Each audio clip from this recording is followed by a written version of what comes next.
part of the president's speech in Detroit yesterday, and I thought it was tragic the way he went to Detroit. Detroit is one of the great educational opportunities in America. This is a city which in 1950 had 1,800,000 population and the highest per capita income in the United States. Today, it is below 800,000 population. Over half the homes in Detroit are unoccupied.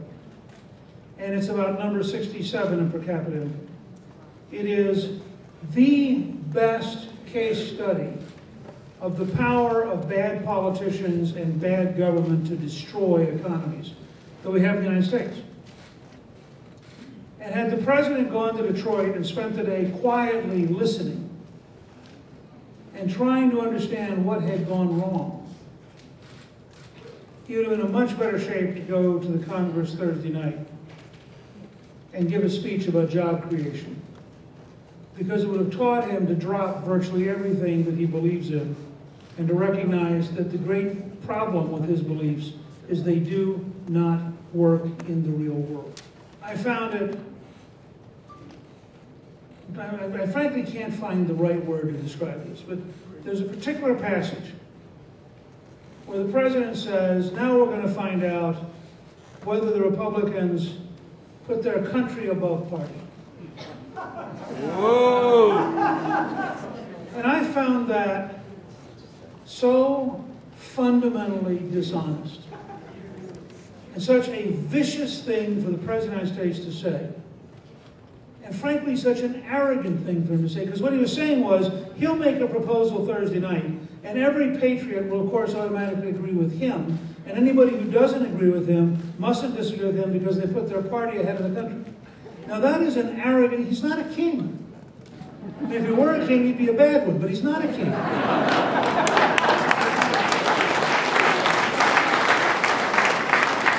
The whole purpose of the Constitution of the United States is to establish a set of rules under which a free people govern themselves without somebody coming along and thinking that they can acquire power and dictate to the rest of us.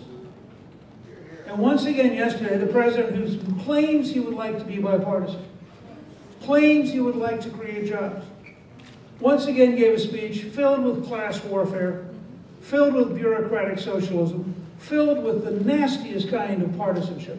A partisanship that says, if you don't agree with me, you're not a patriot. Now, there's something fundamentally wrong about this. And I think we have to confront it head on. Just as there are some people on the right who go overboard and question his patriotism, I don't question Barack Obama's patriotism. I question his judgment. I question his wisdom. I question what he thinks works. But that's an honest debate in a free society between people who want to try to find a way to get the country to move forward. And frankly, they can't have an honest debate because their record is now becoming so destructive. Ronald Reagan followed a policy of lower taxes, less regulation, more American energy, and praising people who create jobs. The result was an explosion of economic growth. He took over Jimmy Carter's failing policies, and by doing four things: dramatic tax reduction, dramatic deregulation, strong emphasis on American energy, praising constantly people who go out and create jobs. Those four things turned the economy around by October of 1982. The peak of the unemployment was November of 1982. And if you track the Reagan record from that peak to the equivalent number of months, last Friday in the Reagan era, there would have been 3,700,000 more people at work because the Reagan recovery was accelerating. And at Newt.org, my campaign site, every month, we're going to match up what's happening in the economy every time they announce unemployment with where it would have been the same month in the Reagan years. And the gap's going to get wider because the Reagan recovery accelerated. Because I've been Speaker of the House in a period where you had to make real decisions. I've been a Speaker of the House where you had to negotiate between the President, who was a liberal Democrat, and a Congress that was Republican and conservative. And as a result, we reformed welfare. We cut taxes for the first time in 16 years. We had the biggest capital gains tax cut in history. Unemployment came down from 5.6 to 4.2%. And because we took people off food stamps, off welfare, off unemployment, off Medicaid, they went to work, they started paying taxes. It's the biggest single step towards a balanced budget is to put Americans back to work. Senator Webb and Senator Warner, two Democrats, have a bill in the Congress that would allow the state of Virginia to develop oil and gas offshore. It would take half the royalties and give it to the federal government, 37.5% give it to the Commonwealth of Virginia, and use 12.5% for land conservation and infrastructure. My advice to the House Republicans is pass it immediately without amendment. Send to the Senate a Democratic bill written by two Democratic senators, supported by Tim Kaine, the former Democratic National Chairman, and say to Harry Reid, now that we have bipartisan support for a Democratic bill that creates jobs, increases American energy, increases money to the federal government without a tax increase, what's your excuse for bottling it up? It's one thing to say you don't want to give John Boehner a win. You don't want to give two Democrats a win? I think he'd have to pass it. When it went to the White House, President Obama, after this coming Thursday night speech, is going to be faced with a bill that creates more American jobs using more American energy to send more revenue to the federal government. Now, how does he veto that? I mean, which part of I don't want to be president twice?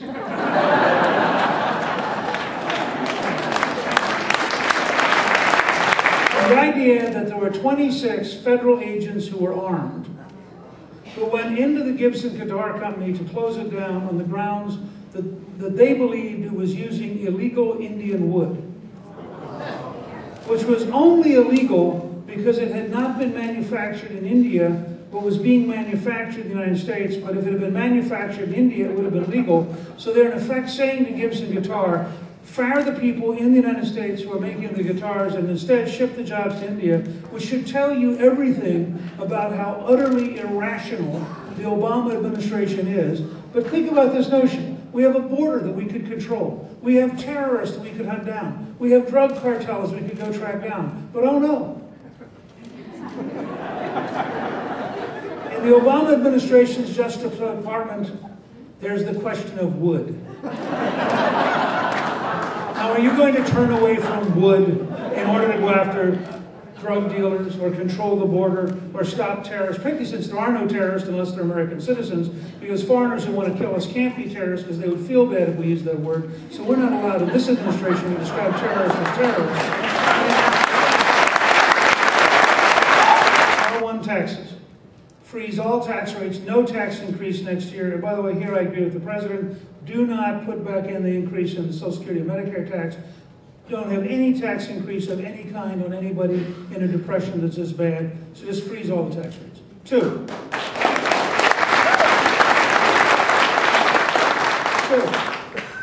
Zero capital gains tax.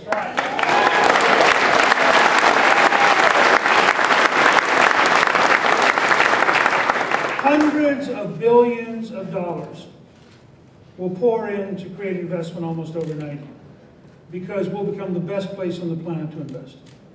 3, 12.5% corporate tax rate.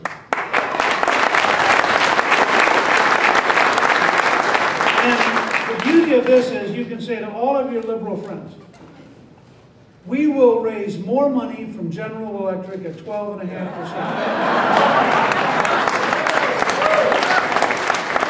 Because at 35%, it actually pays General Electric to hire 375 tax lawyers to find every loophole to pay 0. But at 12.5%, they'll fire half the tax lawyers and write a check to the federal government. Furthermore, at 12.5%, there's $1 trillion plus in profits locked up overseas that will not come home at 35%. At 12.5%, our estimate is $700 billion will come home and be used in the American economy. Number 4, go to 100% expensing for all new equipment, for farmers, factories, doctors, offices. If you buy new equipment, you write it off in 1 year. Very specific goal. We want every American worker to be the most modern, most productive, most creative in the world. That is the only way to compete with China.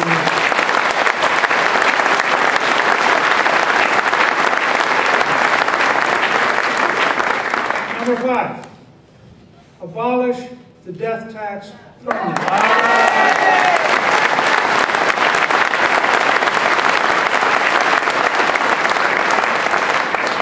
Remember, culturally it's a devastatingly bad tax because it says you can work all your life, do everything right, save and invest, and politicians can take it away when you die. And economically it's a destructive tax because we want successful family businesses growing and adding jobs, not spending the last 15 years trying to figure out how to avoid the tax. So it's both culturally and economically a destructive tax. That's the tax side. Deregulation, very quickly. 1, repeal Dodd-Frank, as we already discussed. 2, repeal Sarbanes-Oxley, which is a totally destructive tax. 3, replace the Environmental Protection Agency with a brand new Environmental Solutions Agency.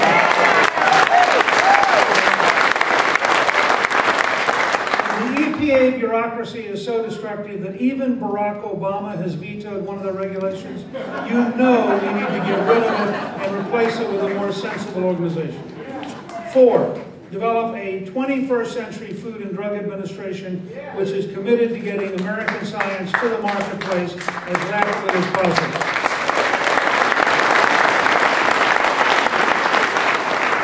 5, repeal Obamacare.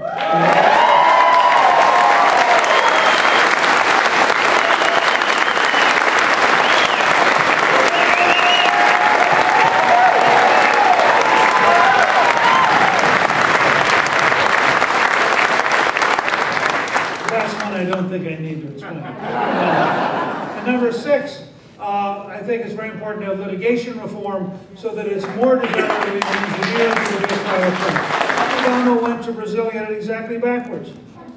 He said to the Brazilians, I'm glad you're developing energy. We would like to be your best customer. You don't hire the President of the States to go around the world and be a foreign purchasing agent. You hire them to go around the world and be a salesperson for America. It'd be much better if you go into Brazil and say, hi, we'd like you to be our best customer. Exactly backwards. Finally, the President really wants to create jobs. He has to give up class warfare. It destroys jobs.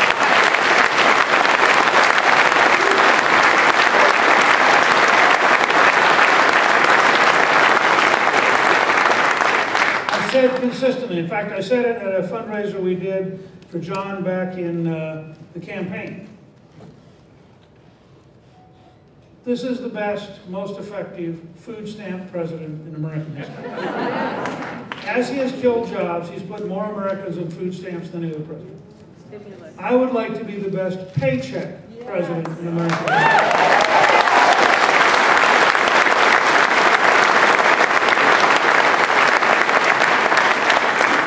I believe if we can drive home food stamps versus paychecks, every single state will be in play. Every neighborhood will be in play. I believe there are no neighborhoods in America where if you went door to door, you wouldn't have a majority say they'd rather have their children on a paycheck than have their children on food stamps. And shortly after the inaugural address, we took a 1-hour break, and for 1 hour, covered live, I suspect, by the networks, we signed somewhere between 50 and 200 executive orders designed to reshape the government literally that day.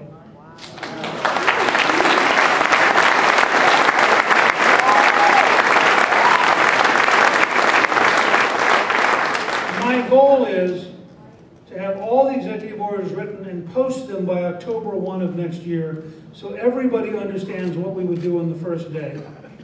And then in the debates with President Obama, if he says he agrees with something, we'll pull out the executive order and give him a chance to sign it.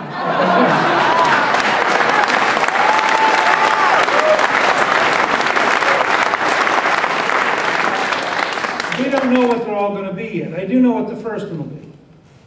the first executive order, signed probably around 3:15 in the afternoon on inauguration day, will abolish all of the White House czars as of that day. I am not asking you to be for me. Because if you're for me, you vote on election day, go home and say, sure hope he fixes it. I'm asking you to be with me. Because I'm going to need you every day for 8 years.